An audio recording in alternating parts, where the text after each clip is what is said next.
Muy buenas tardes, queridos amigos. Bienvenidos a Vladimir a la Una. Hoy tenemos como invitado a Luis Eduardo Martínez, diputado a la Asamblea Nacional, vicepresidente de la Comisión para el Diálogo y la Reconciliación Nacional, jefe de la fracción de Acción Democrática. Y me han dicho que está todavía deshojando la margarita con respecto a si va a ser candidato a gobernador del estado de Aragua o no va a ser, por eso después me lo aclararás. Muchísimas gracias, Vladimir, y gracias a quienes nos ven. Todavía le quedan unos pétalos. ¿Todavía le quedan unos pétalos? Sí. Yo pensaba que para hoy ya iba a terminar, pero creo que todavía me faltan unas horas de seguir deshojándola. Bueno, está bien, está bien. O sea, eso está como el me quiere, no me quiere. Así es. Eso es lo que tú le preguntas al pueblo de Aragua, ¿me quiere, no me quiere? Bueno, pero tú sabes que ese es el punto. Ahora fíjate, tú estás en la Comisión de Diálogo y en estos días regresó a Venezuela Américo de Gracia, dirigente de la Causa R, que estaba en el exilio, y una de las primeras reuniones que sostuvo fue precisamente con Bernabé Gutiérrez. Y bueno, su candidatura ya está en la calle, está en el estado Bolívar. Hemos visto algunas concentraciones, el acto de Upata, en fin, que fue el día de ayer, antier. Y quiero preguntarte, ¿está en camino la conversación para lograr la habilitación de este y otros aspirantes a la gobernación, a gobernación y alcaldía que estén inhabilitados? Está en puerta. Lo que se está trabajando es lograr el mayor número de habilitaciones de dirigentes políticos que por una u otra razón han perdido su posibilidad de ser candidatos en los últimos meses. Lo de Américo es un hecho positivo. Yo celebro que haya regresado, que se haya reencontrado con la gente de Bolívar y fundamentalmente que haya reencontrado el camino de votar. Te anticipo que en los próximos días, quizás semanas, a lo sumo, van a regresar otros líderes políticos que se encuentran fuera y van a participar en el proceso electoral regional y municipal porque se ha entendido de una vez por todas que en Venezuela los atajos sobran, que la única vía es la vía electoral, que a su vez es pacífica. Ahora, he escuchado también que hay la posibilidad de que algunos presos políticos salgan en libertad y opten por candidatura. ¿Eso es cierto? Bueno, ambas cosas son ciertas. Por una parte estamos insistiendo y mañana, por cierto, que tenemos reunión de la Comisión de Diálogo, Paz y Reconciliación, es uno de los puntos que llevo. Hemos estado insistiendo que las organizaciones no gubernamentales que manejan el tema de los presos de conciencia nos suministren una lista actualizada. ¿Por qué? Porque hay muchas diferencias de opiniones en cuanto a quiénes son presos políticos, políticos presos, presos de conciencia, y hago las tres denominaciones que se les da. Pero nosotros necesitamos, y aquí hago públicamente un llamado al foro penal para que tan pronto como sea posible consigne ante la comisión o ante mí en su carácter de instancia interesada en atender el tema de los presos de conciencia, la lista que ahora tienen. Pero una vez que estén en la calle, varios de ellos, muchos de ellos, para ser exacto, van a poder optar y optarán. Nosotros hemos tenido conversaciones informales con algunos de ellos y nos han manifestado su interés en salir a la calle y salir a competir para derrotar al gobierno que durante meses y en algunos casos durante años los han mantenido recluidos. Ahora fíjate, Luis Eduardo, esas candidaturas tienen ya estados donde se puedan focalizar, Miranda, Aragua, Anzoátegui, en fin. Sí, tienen estados y municipios donde sería natural que esas aspiraciones se concretaran. En el estado Miranda, en municipios de Miranda, en el estado Lara, en el estado Aragua, son algunas de las entidades donde quienes están en este momento en condición de exiliados por causas de tipo político y quienes están incluso recluidos pudieran ser candidatos. Fíjate, en días recientes regresó al país Ramón Martínez, exgobernador del estado Sucre, y fue detenido porque presuntamente cargaba unos documentos que no le pertenecían, en fin, o una identificación que no correspondía con su nombre, etcétera. El tema es que él venía también, entiendo, en esa tónica de participación. Sus familiares han denunciado pues, que no los han dejado ver, que en el proceso de su defensa no le han permitido pues, que se incorpore un abogado puesto por él, que es el derecho natural que tiene toda persona a escoger su abogado, para que opte por la defensa pública, lo cual es una práctica ya recurrente en nuestro sistema judicial, que entiendo esto no debería ser así, pues los cuerpos de seguridad tienen este tipo de prácticas, ¿no? ¿Qué has sabido tú de ese caso? Mire, estoy tratando de determinar qué está pasando. Yo soy amigo de Ramón, fuimos gobernadores en un mismo tiempo, me apoyó muchísimo cuando yo aspiré a ser presidente de la Asociación de Gobernadores y también me respaldó muchísimo cuando promoví, junto con Hidalgo Bolívar y Arias Cárdenas, la ley de asignaciones económicas especiales y la de ley del FIDE. Es decir, es una persona a quien yo aprecio e incluso agradezco tanto el respaldo que en su momento me dio. Entonces, en este momento, no sé más de lo que ha salido en los medios, de que supuestamente portaba algunos documentos que le ocasionaron el problema, pero estoy detrás de averiguar y buscar la manera de ayudarle, de apoyarle, pues yo estoy seguro que Ramón sería un factor importantísimo para promover la participación en el Estado Sucre, del cual él fue en su momento gobernador de esa entidad. Ahora, lo otro que también entiendo que él ya tiene más de 70 años y de acuerdo a la ley, pues una persona de 70 años no puede estar recluido en un centro penitenciario, debería estar en su casa. Sí, te repito, Vladimir,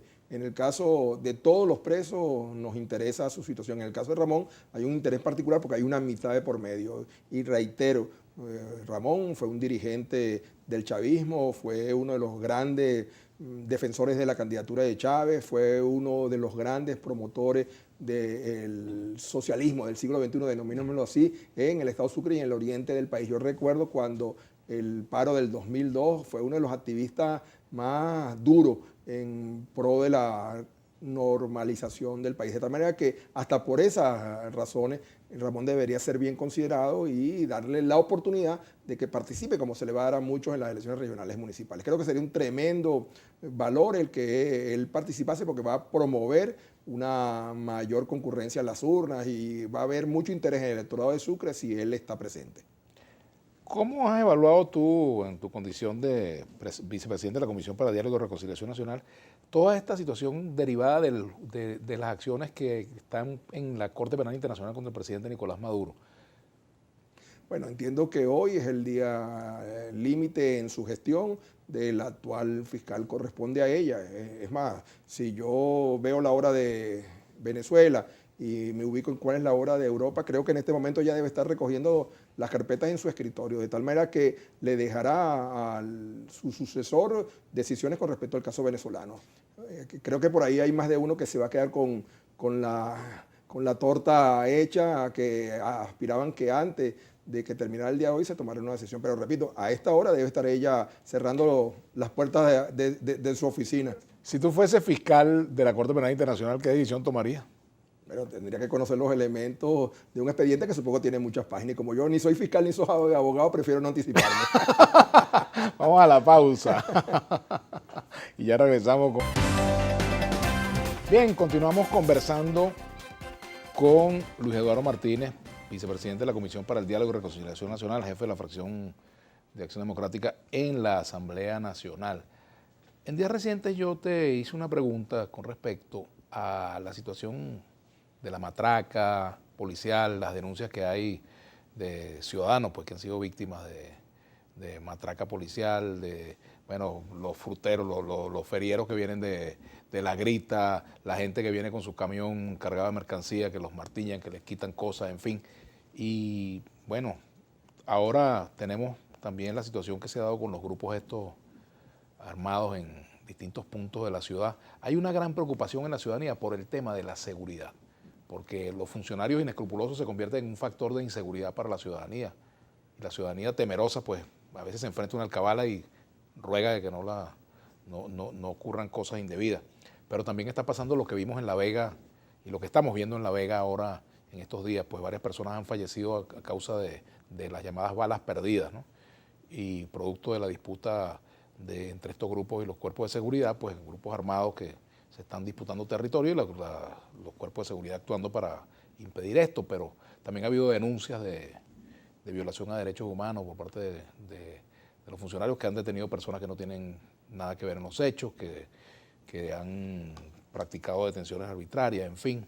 Bueno, ambos casos merecen nuestro total y absoluto rechazo. En el primero se afecta a la ciudadanía en cualquier rincón del país. Cualquiera que viaje por las carreteras venezolanas Yo creo que inevitablemente se atemoriza cuando ve por delante una alcabala. Y no solamente es una sucesión de alcabalas. Yo que con cierta frecuencia viajo a casa en Maturín, entonces las he contado, hay 41 alcabalas desde Caracas hasta Maturín, y hay tramos, en el estado Miranda, por ejemplo, donde tú tienes una alcabala de la Policía Municipal y inmediatamente después 100, 200, 300 metros, una de la Guardia Nacional, una de la Armada, una de la Policía Bolivariana, y en cada una te hacen inevitablemente las mismas preguntas. ¿Qué hace? ¿Para dónde va? ¿Es usted funcionario? Yo me imagino que la pregunta es: ¿usted funcionario? Para ver a quién pueden bajar de la mula. Bajar de la mula, como tú dices. ¿A ti te han bajado de la mula? No, a mí no, porque debe ser que me reconocen de tanto aparecer en Vladimir a la una. pero en todo caso, reitero, es una situación absolutamente rechazable. Yo he hablado con oficiales generales venezolanos y ellos me han manifestado su total rechazo también a una situación como esa. De tal manera que lo que se impone aquí es no solamente una mayor supervisión, sino también una mayor instrucción, una mayor formación para esos funcionarios y, por qué no decirlo también, una mejor paga, porque buena parte del problema es que nuestros funcionarios policiales no están precisamente bien pagados. Cuando yo estudiaba en Estados Unidos, nunca se me olvidará, en una clase nos pusieron un ejemplo de por qué un policía en los Estados Unidos no martilla, para decirlo en lenguaje popular, en comparación con los países latinoamericanos. Porque el policía tiene un buen sueldo, porque el policía tiene una buena casa, porque el policía tiene un buen vehículo, porque el policía tiene derecho a que sus hijos vayan a una buena escuela, una buena universidad. Entonces, ¿por qué él tiene que arriesgar todas esas cosas por pedirle algo a un ciudadano? De tal manera que, junto con mayor supervisión, junto con mayor formación, hay que hacer un esfuerzo por remunerar mejor a nuestros funcionarios policiales, de tal manera que no hagan del martilleo, otra vez por utilizar el término, como una fórmula para sobrevivir también a sus tantas dificultades. Y con respecto a lo que pasa en La Vega y en algunas otras zonas del país que han sido desbordadas por la delincuencia, allí se requiere, yo sé que es un tema que a veces genera ruido por el tema de los derechos humanos, pero se requiere mano dura. Es que tú tienes necesariamente que garantizarle al ciudadano su vida en el barrio, su tranquilidad en el barrio. Siempre y cuando agarren el qué. Siempre y cuando. No, que no es. Y eso es una labor fundamentalmente de inteligencia, eso es una labor que también debe contribuir la gente del barrio, pero el gobierno de Venezuela, las Fuerzas Armadas de Venezuela, la Fuerza Policial, los responsables, definitivamente tienen que ponerle mano dura y seriedad a esa situación, porque no puede ser que estemos expuestos permanentemente a la amenaza de una bala perdida. O sea, es doloroso una situación que reflejaron las redes ayer de una señora que venía pasando. Y ya van 3 muertos, al parecer, por la misma situación. Sí, iba pasando, entonces una bala perdida acabó con su vida. Madre, 2 hijos que quedan huérfanos. Eso es terrible. Entonces, de tal manera que yo, respetando naturalmente, insisto, los derechos humanos, creo que tiene que hacerse un esfuerzo para garantizar que eso cese de una vez por todas. Claro, fíjate tú, ahí es donde está el tema de que mano dura no quiere decir que tú no apliques la política de mano dura en el marco de la Constitución. Para eso está la Constitución, están los parámetros. Bueno, por supuesto que la presunción de inocencia, por supuesto que la plena vigencia de los derechos humanos no es contradictorio con una mano dura. Naturalmente, ¿no? Que no, pero insisto, se necesita actuar, se necesita pronto actuar, se necesita resolver esa situación, especialmente en estos sectores tan humildes. Ahora, fíjate también, a propósito de eso, me comentaban ayer, esta situación que se ha dado en La Vega, que se está produciendo una especie de desplazamiento de los ciudadanos de La Vega hacia otros sectores, porque bueno, hay avisos de personas que están vendiendo las casas a menor precio, en fin, para salir de allí, porque se ha convertido esto en un infierno, pero los vecinos, la absoluta mayoría de los vecinos de La Vega, que son gente pobre y digna, pues no solamente no tienen para dónde ir, sino que están sometidos a la guerra entre bandas y a la guerra que se forma cuando hay operativos policiales en algunas oportunidades que ocurren estas cosas, ¿no? Y entonces denuncia que se meten a las casas, detienen a personas que no están en este tipo de bandas, porque es que lo extraño es que hasta ahora, bueno, o muy pocas veces ocurre que agarran a alguno de los cabecillas de los integrantes de estas bandas, ¿no? Te repito, y lo reitero, y lo digo aquí frente a las cámaras, nuestra exigencia es, respetando los derechos humanos, mano dura contra la delincuencia, de tal manera que el ciudadano venezolano, y especialmente el que vive en las zonas más humildes, pueda habitar en paz, pueda disfrutar con su familia, pueda estar en su casa y no se sienta amenazado diariamente. Un gobierno tiene que garantizar que eso sea así. Mira, pasando a otro tema, ¿qué se está haciendo para lograr la unidad de la oposición? ¿Se está haciendo algo ahí? Se está haciendo mucho, se está haciendo un gran esfuerzo, no ha sido fácil, no es fácil y probablemente no sea posible una completa y absoluta unidad, una macrounidad, digámoslo así, desde el punto ¿Cuál de es la vista unidad nacional. posible hoy? ¿Solamente la que está La en torno a la unidad mesa? posible, no, la unidad posible es la que se va a dar en las regiones, en los municipios. Y eso iba cuando te decía que yo veo complicado que se produzca una macrounidad, es decir, que a nivel nacional coincidan todos los factores, pero alrededor de los liderazgos en los municipios, alrededor de los liderazgos en las regiones, está haciéndose mucho para lograr candidatos cuasi unitarios. Digo cuasi unitarios porque tampoco podrás evitar que uno que otro candidato folclórico pudiera surgir, pero estoy convencido que en los municipios y en las regiones le van a dar una lección a mucho ego que dentro del país o incluso fuera del país cree que representa el liderazgo de todo.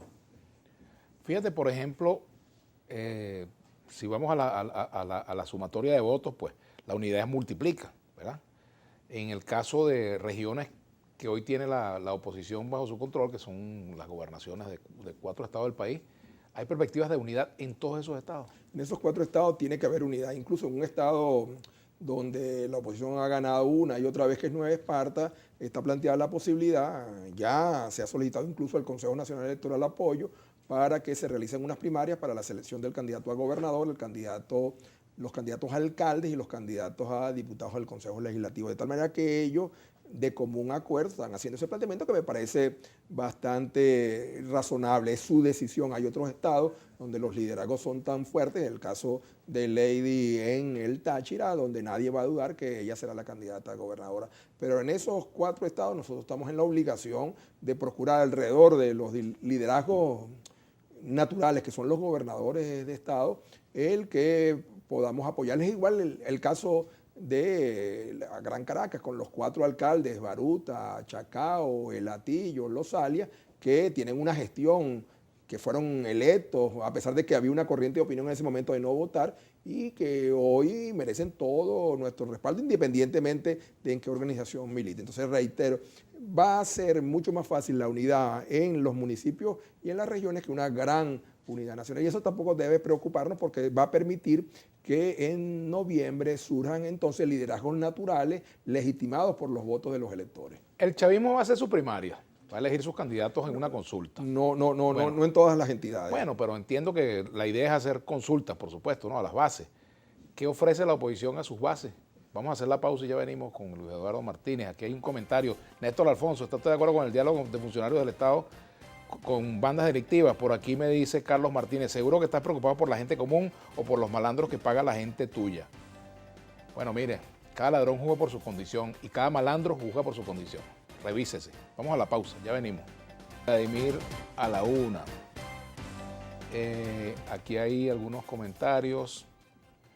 Adrián Armando Núñez Moncada, una vez más pregunta sobre el tema, los servicios públicos básicos, cómo lo están trabajando en el Parlamento, internet, etcétera, electricidad. Pues en estos días tuvimos un apagón aquí, por cierto. Muy grande. Bueno, la Comisión de Administración y Servicios que preside el diputado William Hill ha estado trabajando con distintos instrumentos legales, ley del agua, ley del servicio eléctrico, ley de telefonía y comunicaciones, ley del gas, de prestación del servicio del gas, básicamente porque se tiene la convicción de que en la medida que tengamos una legislación que permita servicios públicos sostenibles, que abra las puertas de soluciones distintas a las tradicionales, nosotros deberíamos producir una pronta mejora de los servicios públicos. Yo creo que la semana que viene ya debería ir incluso a segunda discusión, ya fue la primera, la ley del agua, que reitero, una de las cosas que más insiste es en la necesidad de que el servicio sea sostenible. Cuando yo fui gobernador de Monaga, una de las cosas que más me hizo sentir satisfecho fue obtener unos 55 millones de dólares de crédito del Banco Mundial para rehabilitar los servicios de acueducto de la región. Pero ¿qué condición pusieron los del Banco Mundial? Bueno, que iban a financiar la recuperación, pero que el servicio tenía que sostenerse, es decir, que las tarifas tenían que corresponderse con el servicio que prestaban. Y bueno, ya acuñamos una frase, o sea, no hay peor servicio que el que no se paga.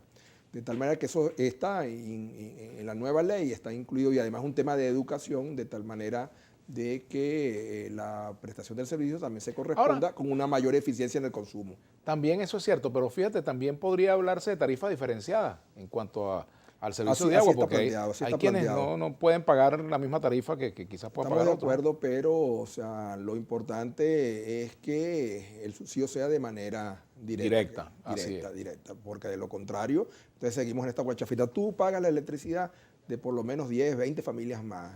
Y digo que tú la pagas porque asumo que tú la pagas. Claro, así es, no tengo ningún poste del cual pegarme ahí. Pero al final pasa lo que sucede, que por falta de recursos, por falta de mantenimiento, todos terminamos teniendo un mal servicio. Y también pago CATV, pero no sé quién lo disfruta porque no tengo teléfono en mi casa. No tengo línea, pues entonces imagínate. Así pasa. Bueno, en Mérida el partido AD está manejando la expulsión del gobernador Guevara porque lo que hizo durante su gestión fue tapar los hechos ilícitos al exgobernador del PSUV. Rotundamente no. El gobernador de Mérida, militante de Acción Democrática, es un mandatario que a juicio nuestro ha tenido una gestión positiva dentro de las limitaciones que la carencia de recursos, la instalación de protectores y todas estas cosas que sabemos suficientemente están pasando en el país implican. Pero él ha hecho un gran trabajo, de tal manera que esperamos que los merideños reconozcan como nosotros reconocemos esa gestión. Oye, por cierto, ¿qué opinas tú del planteamiento que formuló el vicepresidente del Consejo Nacional Electoral, Enrique Márquez, en torno al uso de los medios públicos para la promoción de candidatos y del Partido Socialista Unido de Venezuela? Hizo referencia a BTV y en concreto a un programa que conduce Diosdado Cabello, que se llama Con el Mazo Dando. Yo coincido con él, incluso con Enrique Márquez, en lo conceptual. Los medios públicos en Venezuela, por precepto legal, tienen que garantizar el libre acceso a todos los que en un momento determinado aspiren una candidatura, ya sea presidente, gobernador, parlamentario, alcalde, concejal, de tal manera que yo insto al Consejo Nacional Electoral que en los próximos días o a la que semana pueda dictar una normativa o actualice la normativa existente de tal manera de que en los medios públicos la oposición tenga una participación que se corresponda con la que tienen los actores gubernamentales. Tiene que haber equilibrio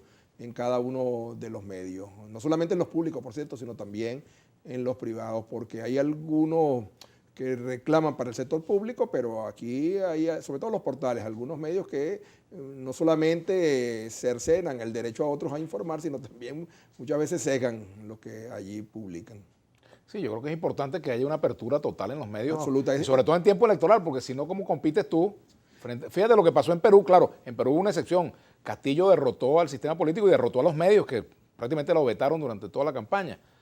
Pero eso no ocurre siempre. Eso, por cierto, es una lección que ya también pasó en Venezuela, porque sí, con Chávez pasó el propio Chávez, tú lo sabes, claro. Solo al final, cuando los dueños de algunos medios creían el olfato y se pegaron y creían que tú sabes que lo podían después de alguna manera nariciar, entonces fue cuando le abrieron las puertas, pero durante buena parte de la campaña electoral le tuvieron cerradas las puertas. Lo de Castillo es también, y lo escribí ayer, un motivo de profunda reflexión política para las clases dirigentes del subcontinente. O sea, no basta, como no bastó en Chile, como no está bastando en Colombia, equilibrios macroeconómicos, balanza de pagos positiva, crecimientos sostenidos del PIB, mientras pervivan los gravísimos desequilibrios de carácter social que hay en el subcontinente. Entonces, yo me avergüenzo de algunos comentarios que salen ahora en las redes sociales de que denigran prácticamente al pueblo peruano por haber votado como votó. Bueno, sus razones tienen, de tal manera que, insisto, nosotros tenemos que tener frente a cada uno la decisión de ver qué está pasando en el subcontinente. Bueno, Lula puede regresar al Palacio de Planalto, el propio Petro puede mañana estar en la Casa de Nariño.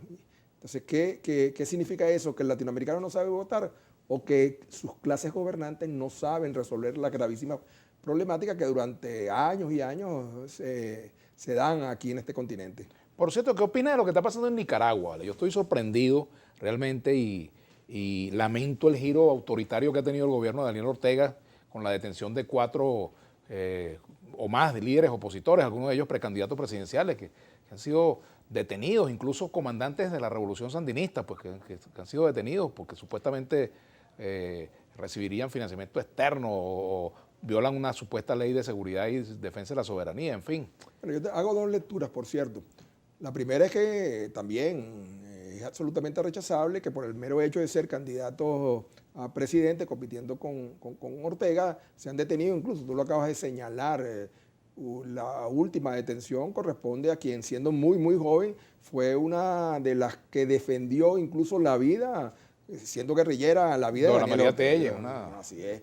Es una lectura, pero la segunda lectura que hago es la siguiente. Cuando yo veo lo que está pasando en Nicaragua, cuando yo veo lo que pasa en El Salvador, cuando yo veo lo que pasa en Myanmar, en Birmania, cuando yo veo lo que pasa en Siria, cuando yo veo lo que pasa en Bielorrusia, entonces concluyo que aquí hay unos gigantes que lo que hacen es vociferar, pero cuando llega el momento, y perdonen la expresión tan popular, de las chiquitas, entonces se quedan en puras palabras.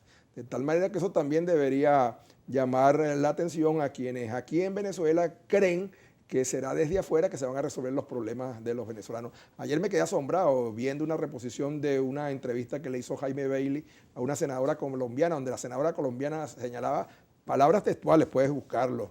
En Venezuela la única solución es una intervención militar armada. Entonces, bueno, yo inmediatamente pensé, claro, porque no es sobre tu cabeza que van a caer las bombas de una intervención de esa naturaleza. Pero cuando empecé a ver el hilo de los comentarios, me quedé asombrado cuando, bueno, varios, entonces estaban de acuerdo con eso. Por favor, eso es absolutamente una aberración, pero reitero, al margen de que sea una aberración, lo que está pasando en los países que acabo de mencionar te demuestra de que es más la bulla que la cabulla, de los que andan por ahí pregonando que son capaces de implantar su modelo de gobierno en cualquier país del mundo. Porque incluso, reitero, Nicaragua, El Salvador son dos países, tú sabes, de poca población, de una gran influencia americana, y ahí están, y pongo dos extremos diferentes, porque una cosa es Bukele y otra cosa es Ortega, pero los dos están más o menos, tú sabes, apretando en los límites de lo que es la democracia y lo que no es. Claro, sí, a mí me parece que es algo así como una especie, lo decía yo hace varios años, cuestionando la propia situación en Nicaragua, decía que me parecía algo así, que lo que está ocurriendo allí es algo así como una especie de sandinismo somocista, lo cual es una contradicción en sí mismo. Y debería, bueno, tú me dijiste en el negro una expresión, pero yo la repito ahora, porque adecuado, pero yo me imagino que Sandino deberá estar revolcándose en la tumba cuando ve lo que está pasando. Así es, pero bueno, después de tanto luchar contra Anastasio Somoza para terminar haciendo lo mismo, o parecido, parece terrible. Bueno, vamos a la pausa, ya venimos. En 1998 estábamos tan mal y cambiamos para peor. Mi papá fue a ADECO y después se fue al MEP. Qué difícil me cuesta creer en la sinceridad de su invitado a ADECO, dice Lisanne Stradel. Bueno, tiene alternativas para disfrutarlas. Bueno, tú sabes que las opiniones son las opiniones. Así es. Así es. Y se respetan. Paulo Pimentel, pero hablen sin miedo del uso excesivo de BTV desde hace años para el uso del PSUV, especulado de uso, no lo maquillen así de que hay que hacer una ley, qué broma, que hablan con miedo, por eso estamos muy mal. Lo insisto, o sea, al CNE corresponde emitir en breve una normativa que regule la participación de todos los sectores interesados en el proceso electoral regional y municipal en los canales públicos. Es manera más clara de decirlo. Sí, bueno, por y supuesto. tiene que cumplirse. Tiene que cumplirse, por mucho que algunos pretendan Además, ignorar que eso está pasando. Yo no ignoro, más bien he sido recurrente en el planteamiento de que BTV tiene que ser un canal realmente de todos los venezolanos y no, como dice a veces el dicho, ciertas condiciones aplican, ¿no? Sí. Que no aplican ciertas condiciones. Es más, déjame irme a un extremo. Si yo fuera, que no lo soy, como tú tampoco lo eres, militante o dirigente del partido de gobierno, quizás sería el más interesado, porque ese es una de las condiciones que va a generar transparencia y va a promover la participación en el próximo proceso electoral, y es de lo que más interesa también al gobierno venezolano. Claro, pero además esta petición o esta exigencia de que BTV se comporte dentro de lo que marca la ley tiene que ver con los propios derechos de los militantes del PSUV, que seguramente no están favorecidos en cuanto a su aspiración a una candidatura, porque bueno, los pasan por debajo de la mesa, entonces utiliza quizás programas para promover a unos y por encima de otros. Pero sobre eso no puede haber y no debe haber discusión. Todo venezolano tiene derecho a que los canales de carácter público den libre acceso a cualquier opinión, por distinta que sea. Así es. Bueno, ojalá ustedes se dieran una vuelta por Guayana, Puerto Ordaz y San Félix para que vean la escasez de gasolina, y cuando llega un día a la semana es una corrupción de funcionarios militares, dice aquí Juan Bautista. Es terrible en Guayana, es terrible en Del Tamacuro, donde durante semanas a veces no se consigue combustible. Es terrible también. En Maturín, en general, en el oriente venezolano se vive una situación distinta a la que se vive en Caracas. Y digo el oriente porque lo visito. O sea, no puedo... hace poco, el fin de semana, estuvimos en Carabobo, en Valencia, y la cola en una bomba súper conocida allí, en la entrada de Valencia, era terrible. Claro. También sucede en Maracay, de tal manera que estamos en presencia otra vez de gravísimos problemas con la distribución del combustible que, bueno, exigimos que se resuelva en el menor tiempo. Néstor Alfonso Simón Martínez, si toda la oposición que usted representa se une en torno a candidatos únicos y unitarios, cuenten con mi voto. Pero si ponen la misma torta de diciembre y no fueron candidatos folclóricos, me quedo en mi casa. De acuerdo con él. Se necesitan candidatos únicos, programas únicos y realizables, y un padrón electoral único. Si nosotros no somos capaces de ofrecer candidaturas unitarias, programas unitarios y un padrón electoral que en cada mesa de votación cuide el voto de los venezolanos, no tiene ningún sentido lo que estamos haciendo. Estoy 100% de acuerdo con el que acaba de mandar ese mensaje. Bueno, me parece muy bien. Ahora fíjate, el tema está bajo cuál metodología se puede elegir candidatos en la oposición o seleccionar candidatos si ya lo que queda es muy poco tiempo, queda muy corto tiempo, tampoco es que queda medio año. Pero es que tú tienes en la mayoría de los municipios y regiones liderazgos consolidados sobre los cuales no hay discusión.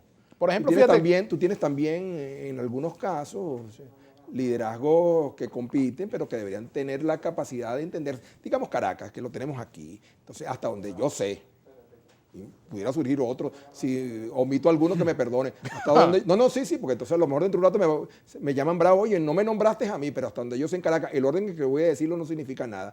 Aspira Antonio Ecarri, aspira Carlos Prosperi 1, aspira Carlos Prosperi 2, porque los dos hermanos, los dos primos hermanos, los dos aspiran. Aspira Leocenis García, aspira Chugo Torrialba, aspira Carlos Julio Roberto Rojas Patiño.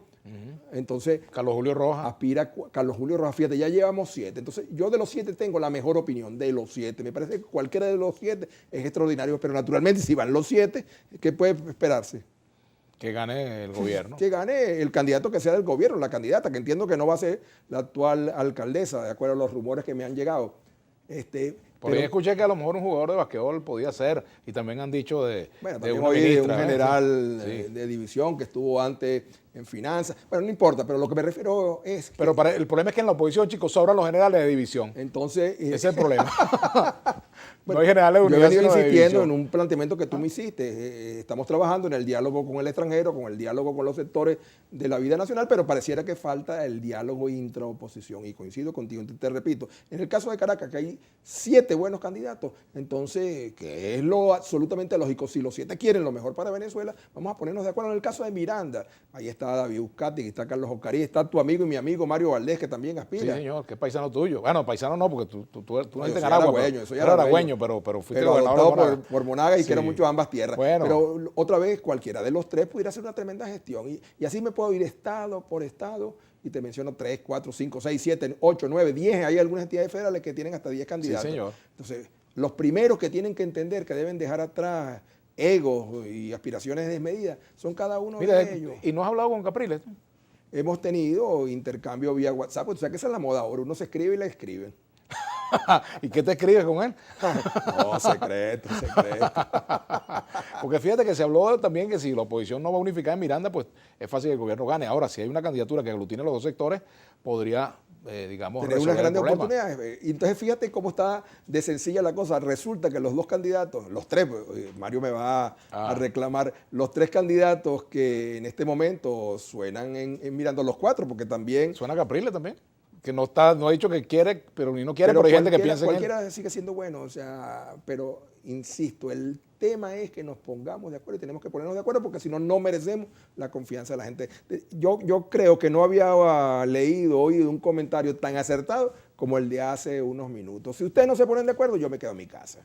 Así es. Me provoca decirle yo también, pero claro, en mi caso tendré que, llegado el último momento, ir a votar porque iré a votar porque creo en el voto, pero le daríamos una pésima un pésimo mensaje a los ciudadanos venezolanos si no somos capaces de ponernos de acuerdo, de presentar programas realizables y de tener un padrón electoral. Insisto en ese último punto, porque tú puedes tener a Picón y a 100 Picón ahí, y a Marque y a 100 Marque en el CNE, pero si no tienes testigos en la mesa de votación en cada centro, olvídate, ahí también te van a dar una pela. Mira, Luis Eduardo, si tú fueses candidato de la oposición en Aragua, vamos a suponer que llegara a ocurrir eso, ¿a quién te gustaría tener como candidato, al actual gobernador o a otro? Y eso no lo decido yo, eso lo decide el PSUV. ¿Cómo evalúas tú la gestión del gobernador de Aragua? Como la del país, como la gestión gubernamental del país, con una multiplicación de los problemas, con servicios públicos cada día más de eficiencia, con una escasez gravísima. El problema en Aragua del agua es cada día peor, con naturalmente una carencia de oportunidades de empleo por el cierre de los parques industriales de Aragua, con una inseguridad creciente. De tal manera que la gestión es lamentablemente negativa. Y digo lamentable porque uno como ciudadano lo más que quisiera es que sus gobernantes tuvieran una gestión positiva. De tal manera que el balance es malo. Bueno, caramba, también continuamos acá en Vladimir a la una. Aquí hay otros comentarios. Por lo que se observa, van a imponer candidatos y a los mismos dinosaurios políticos de siempre, dice Manuel Salinas. Bueno, yo diría que espere que los candidatos sean proclamados. El don de la adivinanza no lo tiene ni él, ni tú, ni yo. Así es, lo más seguro que quién sabe en estos casos. Ahora fíjate, hay candidatos dinosaurios, pero peor que los candidatos dinosaurios son las ideas dinosaurias. Es decir, pues hay gente nueva con viejas ideas, sin propuestas nuevas o novedosas que puedan resolver los problemas del país, sin ideas, digamos, que sean aplicables y que sean convenientes, pues tampoco sirve. El problema no es de edad. No tiene nada que ver. No es tanto de edad porque tú tienes ahí que en este momento, aunque no nos guste mucho, está gobernando de manera absolutamente distinta a como lo hizo su antecesor, el presidente Biden, que está cercano a los 80 años, compitiendo con un Donald Trump que también era 70 y largo. Tú tienes entonces en cualquier parte del mundo, el dilema no es más o menos joven, el dilema es que tengas la capacidad gerencial, que tengas ideas innovadoras, que tengas la capacidad también de aglutinar alrededor de ti equipos que te garanticen un gobierno verdaderamente exitoso. Mira, me han dicho, chicos, que hasta Rosales Peña está aspirando en Barinas, por ejemplo, hablando de liderazgos del pasado. Alguien me dijo que lo habían visto comprando un sombrero pelo de guama, y como yo sé que cada vez que él se pone el sombrero pelo de guama es que aspira. Bueno, puede ser, y si está aspirando a Morel Margarita, ¿cuál es el problema, no? Pero hablando ahora seriamente, el problema no es la edad. No, claro que no. El problema es la capacidad que tengas de rodearte de los mejores y hacer una buena gestión de gobierno. O sea, yo no quiero que nadie se ofenda, pero también aquí hay un sinfín cuya formación política se le imita a leer todas las mañanas en las redes sociales. Entonces tú tienes algunos cuyo nivel de preparación para gobernar se circunscribe a 240 caracteres. Yo no creo que eso sea lo mejor para Venezuela. De tal manera que, reitero, lo que importa es capacidades, lo que importa también es formación, lo que importa también es compromiso y finalmente que se tenga claro hacia dónde va. Lo que está pasando en el continente, repito, liberalismo versus comunismo, demuestra que ambos extremos están equivocados y que en Venezuela y en el mundo, más temprano que tarde, se va a imponer un camino que es el humanismo, donde el hombre y la mujer sea el centro de todo. Hacia allá vamos. Bueno, tenemos que hacer una pausa. El tratamiento del tema salarial, ¿cuándo le van a meter el diente a esa materia? Antes de responderte, quiero pedirte disculpas, Vladimir, porque debe ser por la emoción. Pero cuando mencioné los candidatos de Caracas te omití, que entiendo sí, que tú también está sonando, Vladimir no, Villegas, alcalde. Sonar no es aspirar, sonar. Pero suena, ¿ves cómo te reconoces? Bueno, no, está sonando, pero no, tranquilo. Hay bastante, menos mal que hay bastante candidatos. Bueno, contigo son 8. Así es, pero yo no tengo ni plata ni forma, o sea, no tengo plataforma, ni plata ni forma. No te falta nada. No me falta nada. Bueno, fíjate, Luis Eduardo, el tema salarial que siempre... Sí, nos preocupa a todos y ha sido objeto de interminables conversaciones entre los parlamentarios y en procura de fórmulas que permitan mejorar el salario, pero que todas ellas pasan por la solución del problema económico del país.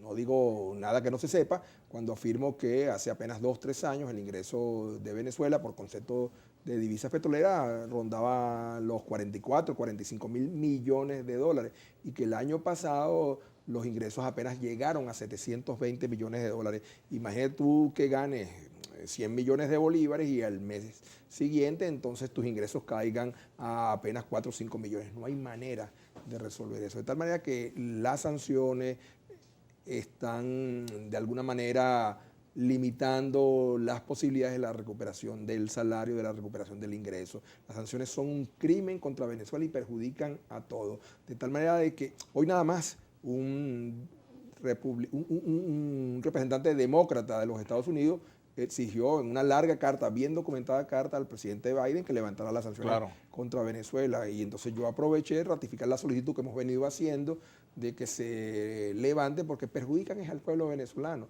El gobierno de Venezuela se mantiene allí, ha venido dando pasos que uno desde la oposición le permite darse cuenta de que no es inminente su salida, pero ¿quiénes se perjudican con las sanciones?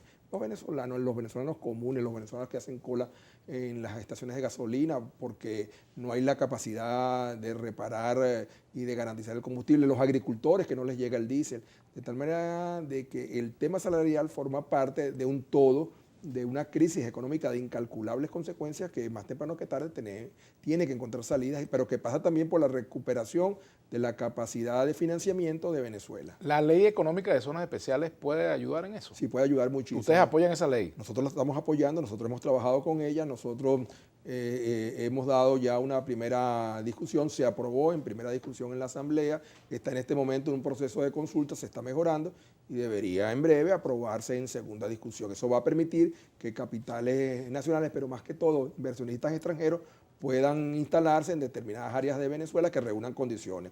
El Estado de Aragua, por cierto, yo lo solicité públicamente, es uno junto con Nueva Esparta, La Guaira, Paraguaná en Falcón, de las regiones que reúnen las condiciones para ser decretadas zonas económicas especiales. Singapur, por ejemplo, es un ejemplo de lo que se logra con zonas económicas especiales. La potenciación de la economía en China se inició con la declaratoria de 4 zonas económicas especiales que después se transformaron en más, pero que garantizaron a inversionistas facilidades tributarias, arancelarias, protección de tal manera de que se sintieran seguros cuando invertían en el país. Bueno, eso está asociado también a los estados donde ha habido Puerto Libre, por ejemplo, el estado Falcón. Pero es mucho más. Es mucho más, pero es un punto de partida allí, ¿no? Sí, o sea, en Margarita, la zona franca primero, el Puerto Libre después, decretados en su momento por gobiernos de acción democrática, son un ejemplo de lo que se puede lograr y cómo avanzaron. Igual Paraguaná, pero la zona económica especial es mucho más y hará posible entonces, una vez que se aprueba, le dará seguridad a los inversionistas extranjeros y tú verás que allí se va a producir un modelo de crecimiento económico con inclusión social. Mira, hablando de todo como los locos, es cierto que le van a dar una tarjeta a Henry Ramos Ayú para que participe en las elecciones, una tarjeta llamada Adelante. Tendremos que preguntarle a los rectores del Consejo Nacional Electoral, pero entiendo que hay 17, 18 solicitudes adicionales de partidos políticos para participar en estas elecciones, lo cual es bueno. Lo cual es buenísimo. Por supuesto, claro. Claro, porque incluso es buenísimo, sobre todo cuando tú, teniendo tarjeta y teniendo la oportunidad de participar en las elecciones parlamentarias, decidiste no hacerlo y ahora vas a participar. Eso es una reflexión que yo considero positiva. ¿Qué es lo que falta en Venezuela? Y hoy lo hablaba con un parlamentario de la Asamblea del 2015. Reconocer. Porque me decía, oye, lo difícil es narrativa, ¿qué vamos a decir? Después que yo pasé meses diciendo que no hay que votar, no hay que votar, no hay que votar. Ahora, bueno, yo quiero ser candidato, tienen que votar por mí, pero ¿qué digo? Digo, bueno, pero di la verdad. Oye, venezolanos o moraguenses, me equivoqué. O sea, yo insistí en que había que no votar, pero yo me doy cuenta que la única ruta es votar, de la que la única salida es votar, que podemos convertir estas elecciones en un referéndum contra el gobierno de Nicolás Maduro y derrotarlo y de ganar plazas, ganar músculo para en el futuro lograr que Venezuela sea distinta. Pero tiene que partir de un reconocimiento de que el llamado a la abstención en el pasado fue un error. Y bienvenido todo el que quiera participar. Y que bueno, que los venezolanos decidan quiénes son los que merecen su confianza, pero ojalá, reitero, que sea en unidad. Yo clamo porque sea en unidad, porque sin unidad, nada de lo que hagamos va a ser posible y en noviembre entonces habrá un mayor desencanto. Como estoy seguro que en este momento debe estar muchos escribiendo Twitter ahí, ay, ¿cómo es posible que la fiscal terminó de cerrar la puerta? Como dijo Luis Eduardo hace rato, le pasó la llave a la puerta a la fiscal. Allá en la Corte Penal Internacional. Allá en la Corte Penal Internacional y se fue para su casa y no decidió nada sobre Venezuela, porque entonces había una expectativa, crean una expectativa y después lo que viene es la desilusión y el desaliento. De tal manera que aquellos que no participaron y que llamaron a la atención, que ahora sí creen que llegó el momento de hacerlo, bienvenidos, y nuestra invitación es que nos pongamos de acuerdo para concurrir juntos a esas elecciones que son fundamentales para el mañana de Venezuela. Ahora, unidad con el pañuelo en la nariz, sin el pañuelo en la nariz. En estos días decía alguien que para que se pongan de acuerdo, pues tienen que tragarse unos cuantos sapos, ¿no? Pero lo decía Juan González. Ajá, exactamente. Pero lo decía de gobierno y oposición, pero me refiero a la propia oposición, ¿no? Lo decía Juan González, es una expresión muy colombiana, por cierto, algunos lo entendieron, pero es una expresión muy colombiana, pero en todo caso, tragar sapos significa que tienes que hacer un esfuerzo para que todo lo que en algún momento determinado tú creías que era lo correcto, ahora entender que, bueno, que no estabas en lo cierto y que podemos ponernos de acuerdo. En materia de unidad, ¿qué sapo no te tragarías? ¿Con quién no te unirías? Yo me tragaría cualquier sapo con tal de lograr un cambio en Venezuela y que los venezolanos puedan vivir mejor. Bueno, caramba, Luis Eduardo, te agradezco mucho. No voto en Caracas, si votara en Caracas diría que votaría por ti. Bueno, ¿y burro come sapo? ¿Ah? Lo digiere rápidamente. Bien, será hasta la próxima.